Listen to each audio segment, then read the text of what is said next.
Olá, vamos começar a falar nesse momento a respeito das concepções de língua e linguagem que o currículo aponta. Então, quais são as premissas que o currículo trazem em relação à língua e linguagem?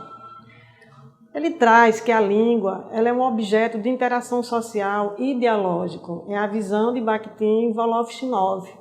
Também traz a visão da linguagem como atividade humana que se materializa em práticas sociais com intencionalidade. E práticas sociais, sujeitos sociais em diferentes esferas discursivas. Então, um ponto interessante é que o currículo ele está alinhado com os parâmetros curriculares. Se você já leu, já se apropriou dos conceitos do parâmetro, então não traz assim muita novidade nesse ponto. Até porque Bakhtin traz que a palavra ela é um fenômeno ideológico da comunicação.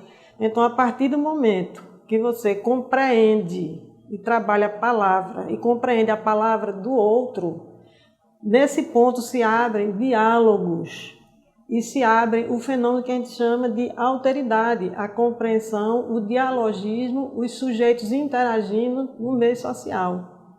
Outro ponto que o currículo traz em relação às concepções teórico-metodológicas é da teoria da enunciação, de Emily Benveniste. Então, ele traz que a língua é essencialmente social, concebida no consenso coletivo. E é na e pela linguagem que o homem se constitui como sujeito. E a enunciação recria indefinidamente o sujeito, sendo ele próprio efeito da linguagem. Então, o que é que a gente quer com isso? Veja, a questão do sujeito se colocar na sociedade pela linguagem, é isso que nós queremos que se trabalhe em sala de aula. Então, como é que nós estamos preparando nossos estudantes em relação às capacidades comunicativas de linguagem dos nossos estudantes? Então, o currículo pensa e dá prioridade para isso, para a pedagogia do protagonismo, que tenta garantir diálogos entre as culturas locais dos estudantes, as diferentes linguagens e modos de representar a realidade numa sociedade tecnológica, midiática e semiótica. O que é isso? Veja, nós estamos na era da inteligência artificial, da nanotecnologia, da linguagem dos algoritmos, e nós não pensamos mais em retroceder, ou seja, nós estamos lidando com um público eminentemente que ele é da geração Z e geração alfa, ou seja, que é a geração nativa digital. Então, nós perguntamos, professor, como é que o senhor está trabalhando com esses estudantes e também dando prioridade ou dando ênfase para as tecnologias digitais, que ela faz parte hoje do todo o processo comunicativo na nossa sociedade. Isso é importante. Então, quebrar velhos paradigmas, romper com a velha forma de ensinar e assumir essas novidades digitais com os aplicativos que nós poderemos trazer para a sala de aula. Então, com isso, a linguagem ela traz outra incorporação, como, por exemplo, o fenômeno dos multiletramentos, da multimodalidade e das multissemiose. Ou seja, hoje os textos onde circulam na sociedade, eles trazem essa característica de imagens, sons, de cores, de movimentos. Então, hoje nós priorizamos e tendemos, a tendência que o currículo pede é trabalhe com os estudantes nessa perspectiva dialógica, a bakhtiniana, a de Emily Benveniste, levando os nossos estudantes a praticarem os multiletramentos. E o que é que caracteriza os multiletramentos? Que é a multiplicidade cultural das populações e a multiplicidade semiótica de constituição dos textos. O que isso leva? A uma nova ética e a letramentos críticos. Ou seja, Hoje você não é mais um ser local, você é um ser global. Você está aqui e em todos os lugares ao mesmo tempo por meio dos digitais, da internet. Quem estiver conectado em rede, automaticamente você não é mais só você, você está junto com o outro, estabelece uma relação junto com o outro. Agora, nós lembramos também que não é para trabalhar só tecnologia digital em sala de aula. Também temos nos textos impressos, pode-se trabalhar a multissemiose e a multimodalidade nos textos impressos. Por exemplo, veja essa imagem de uma multimodalidade, multissemiose, em uma folha de uma revista feminina. O que é que você está vendo aí nesse exemplo? Você vê tamanho de fontes diferentes, a diagramação da folha com a sua especificidade, com cores diferentes, com imagens, com as letras. Ou seja, você tem aí um fenômeno hipertextual, multimodal e multissemiótico tratando num texto que é impresso, na versão impressa. Como também você pode ver nessa outra imagem, que você está vendo agora, ela é em movimento, é porque aqui na tela eu coloquei essa imagem que foi um print da tela. Mas isso se trata de uma matéria do Jornal Nacional que trata da malha ferroviária aqui no Brasil. Então aí tem um mapa do Brasil, então aquele sujeito que estiver assistindo, ele vai ter que mobilizar competências para fazer a leitura do gráfico, da malha ferroviária, da voz do âncora, dos movimentos, dos sons, e daí ele produzir sentido. Que a finalidade da gente estudar linguagens nada mais é do que produzir sentido. E é isso que nós queremos levar para nossos estudantes, que sejam sujeitos capazes de interagir no meio social, utilizando, se colocando como sujeito no mundo, interagindo, fazendo sentido, sendo um sujeito crítico. Então, como trabalhar a pedagogia dos multiletramentos e a pedagogia dando protagonismo para o estudante? Vejamos esse próximo slide. Trata-se da pedagogia dos multiletramentos e os seus movimentos pedagógicos em que o professor pode se valer para trabalhar em um projeto pedagógico na escola. Por exemplo, a primeira prática que o grupo da Nova Londres propõe é a prática situada, a partir de um projeto didático de imersão em práticas da cultura do estudante e nos gêneros disponíveis. A segunda é a instrução aberta, análise sistemática e consistente dessas práticas, seus processos de produção e de recepção. O terceiro é o enquadramento dos letramentos críticos, interpretar os contextos sociais e culturais de circulação e de produção dos designs e dos enunciados. E a quarta é a prática transformadora de recepção e de produção e distribuição. Então, o que é que você pretende com isso? Como trabalhar? Então, a partir dessa prática, que o professor vai propor um projeto para ser trabalhado a partir de um planejamento de aula. Como seria esse planejamento de aula? Olha esse exemplo nesse próximo slide. A primeira pergunta: qual prática de letramento será trabalhada em um bimestre? Porque não se pensa trabalhar um projeto em apenas uma semana. A segunda pergunta: essa prática será de uma demanda local, considerando os interesses de seus alunos e ou da comunidade? Por quê? Quais gêneros serão trabalhados? Qual será o gênero principal a ser produzido pelos alunos? Há multimodalidade na proposta ou ela envolve apenas a modalidade escrita?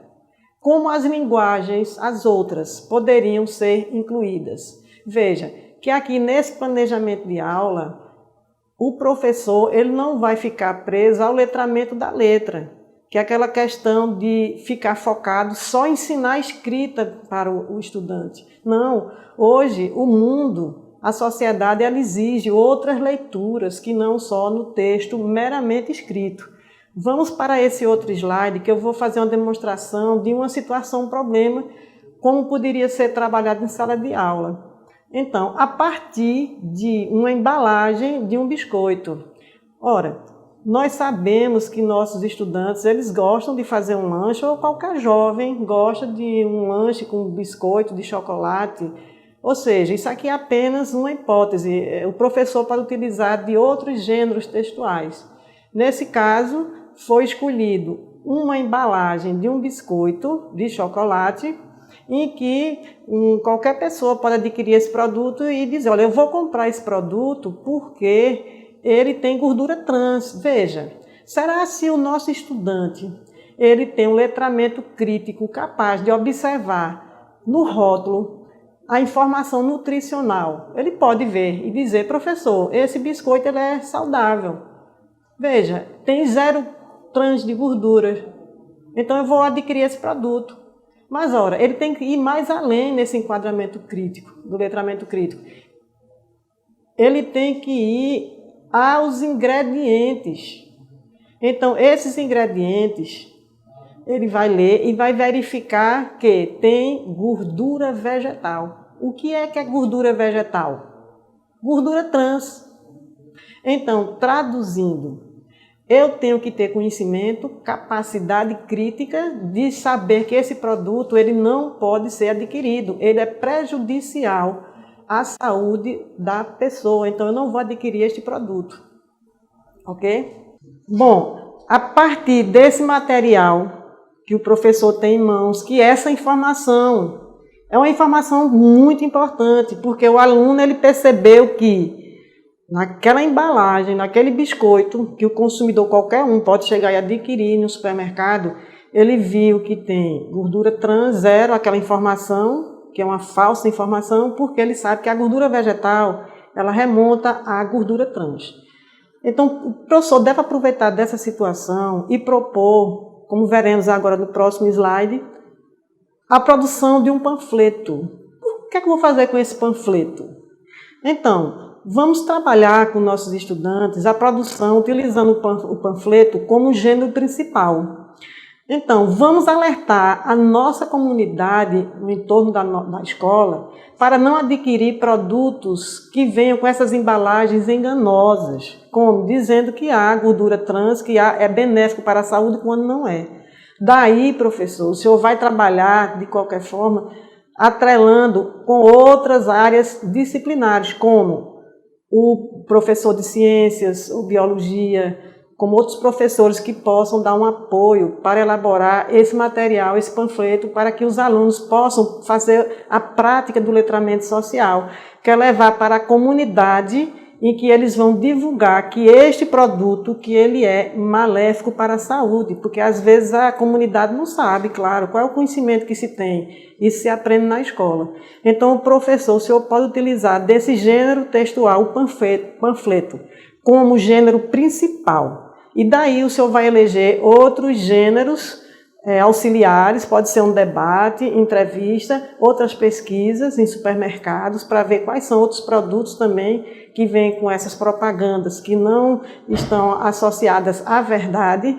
Então, eles vão fazer esse levantamento, o professor segue todos os movimentos pedagógicos trabalhados naquele slide anterior e trabalhar com os estudantes o processo da elaboração desse gênero textual principal, que é o panfleto, a partir desses 10 fatores que compõem uma prática de letramento, como podemos ver agora nesse próximo slide.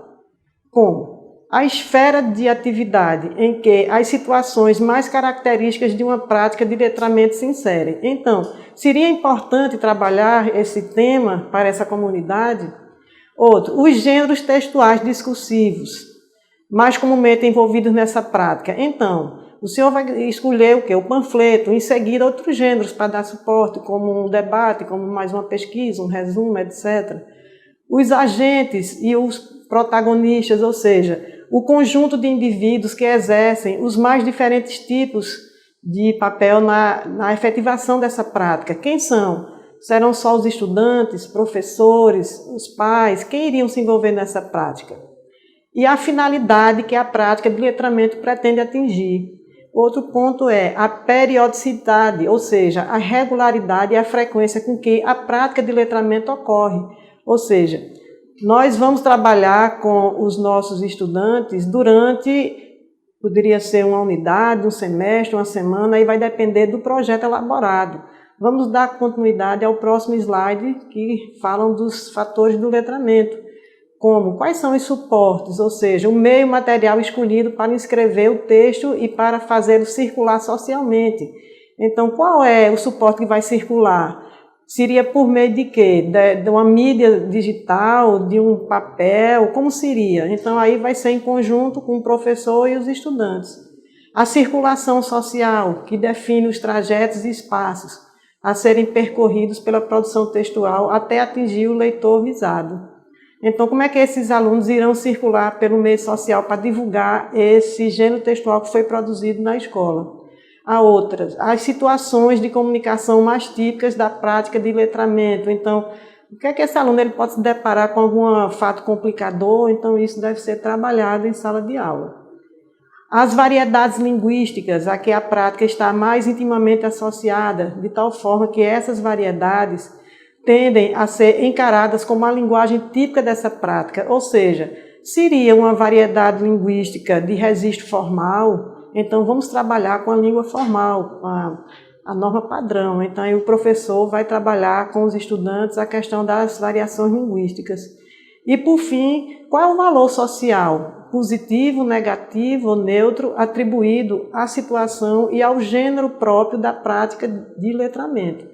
Então, como trabalhar essa prática de letramento efetiva para que os estudantes eles se sintam protagonistas nesse processo de ensino e aprendizagem? Ou seja, o ensino ele começa na sala de aula e ele pode terminar na comunidade do nosso estudante. Então, bons estudos e daqui a pouco nós nos encontraremos no nosso próximo vídeo aula.